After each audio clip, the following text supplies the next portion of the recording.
Di episode terakhir, kita membahas mengapa uang begitu penting dan perlu menjaga nilainya.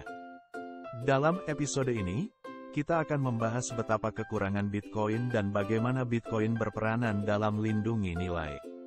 Ingatlah untuk sokong kami dengan berlangganan, menyukai, dan berkongsi. Terima kasih. Komoditas yang langka adalah sesuatu yang persediaannya terbatas, tidak mudah untuk membuat, menyalin, atau mengaksesnya. Barang-barang fisikal mungkin langka, seperti emas, tetapi barang-barang digital adalah masalah yang sama sekali berbeda. 1 byte sangat mudah dan murah untuk disalin, seperti yang dialami oleh industri musik dan film pada masa-masa awal internet. Itu sebabnya uang digital, seperti mata uang kripto, bukanlah file yang Anda simpan di hard drive Anda. Itu tidak praktis karena siapapun yang memiliki komputer akan dapat menyalinnya tanpa batas. Anda mungkin terkejut mendengar bahwa 97% dari seluruh uang fiat hanya ada secara digital. Jadi semua uang di akun bank Anda, misalnya, hanyalah entry di sistem akun bank Anda. Bahkan 3% uang kertas dan koin fisik dicatat sebagai entry pada buku digital bank sentral. Bitcoin juga didasarkan pada buku besar digital. Perbedaan penting antara Bitcoin dan fiat adalah cara aturan dibuat untuk mengatur apakah, kapan, berapa banyak uang baru yang ditambahkan ke sistem dan bagaimana buku besar dikelola. Dan kebetulan saja perbedaan ini mengubah segalanya. Uang hanya dapat berguna dan masuk akal jika buku besarnya dapat dipercaya keakuratan dan kejujurannya, dan jika persediaannya tetap terkendali. Artinya, jumlah uang yang tidak masuk akal tidak akan tercipta atau musnah secara tiba-tiba, yang berdampak besar pada daya belinya. Jadi bagaimana mata uang fiat mengatasi masalah ini saat ini? Sederhana, pemerintah mengelola uang dalam buku besar untuk mata uangnya, baik secara langsung, dengan mengendalikan penciptaan uang fisik, pencetakan, dan mengelola serta memungkinkan terciptanya hubungan kredit, debit antara pemerintah, bank, dan masyarakat. Untuk melakukan hal ini, Bank Sentral memberikan lisensi kepada beberapa lembaga terpilih, seperti bank dan lembaga pembangunan, untuk menyimpan buku besarnya sendiri. Jumlah kredit seluruh catatan dari buku besar seluruh bank di suatu negara, termasuk Bank Sentral, adalah total pasokan mata uang tersebut. Kami kemudian secara kolektif sepakat bahwa satu-satunya buku yang dapat dipercaya adalah buku-buku yang disimpan oleh lembaga-lembaga tersebut, dan bahwa mereka akan menyimpan buku-buku tersebut dengan benar. Konsensus ini berasal dari kepercayaan bahwa mereka akan menepati kewajiban mereka, serta mematuhi supremasi undang-undang.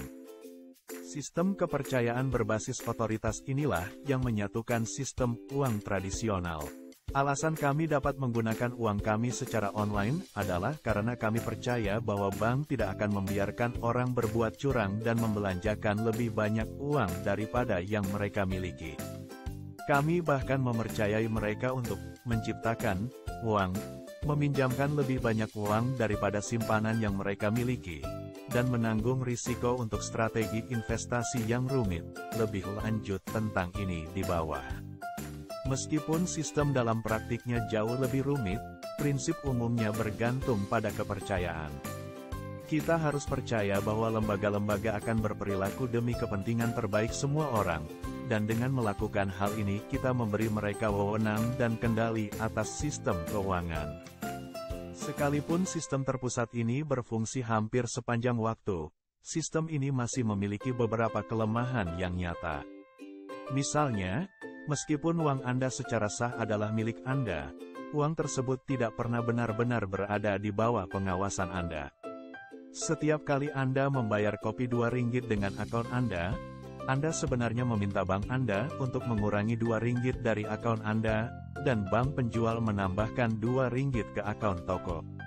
Satu titik utama kegagalan lebih rentan terhadap korupsi, manipulasi, atau tekanan eksternal. Hal ini membuka pintu bagi penyalahgunaan, salah urus, dan pengucilan ekonomi. Namun, dengan tetap berpegang pada tema utama kami, Efek samping yang paling mengkhawatirkan dari uang kertas, uang yang hanya didasarkan pada kepercayaan institusional, adalah bagaimana uang tersebut melemahkan kelangkaan. Karena semakin banyak nilai yang diciptakan melalui aktivitas ekonomi, uang baru harus dimasukkan ke dalam sistem agar perekonomian dapat terus mengalir.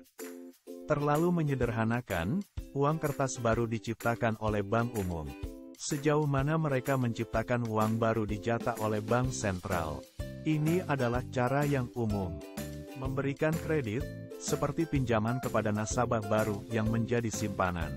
Membeli aset yang sudah ada yang kemudian menjadi simpanan memberikan fasilitas cerukan, yaitu simpanan yang dapat dibelanjakan.